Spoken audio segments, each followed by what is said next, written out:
توجه بفرمایید. الان آسانسور حرکت میکنه میره به سمت بالا و برق قطع میشه. الان برق آسانسور قطع شد. این نکته رو دقت بفرمایید دوستان.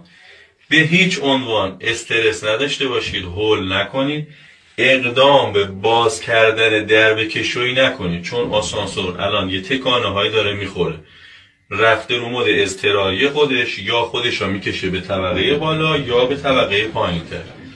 ببینید به هیچ عنوان نترسید. موقعی درب کشویی رو باز بکنید که 5 تا 10 سانتی متر خود درب اتوماتیک باز بشه. اون موقع شما اقدام به باز کردن درب کشویی بکنید. اگر الان بگیرید زور بزنید در رو باز بکنید، سیستم از مود اضطراری خودش خارج میشه و شما توی آسانسور گیر میافتید. ببینید من صبر میکنم، خون سردیمو حفظ میکنم تا ببینید این موقع خود درب کشویی به صورت اتوماتیک 5 سانتی متر باز شد. حالا من میام درب کشویی رو به راحتی باز میکنم. خوب دقت کنید، آسانسور اومده روبروی یکی از طبقات وایساده، شما به راحتی درب آسانسور رو باز میکنید و از آسانسور خارج میشید. در غیر این صورت دوستان اگه هر حرکت دیگه انجام بدید شما بین طبقات گیر میکنید و مشکل براتون به وجود میاد.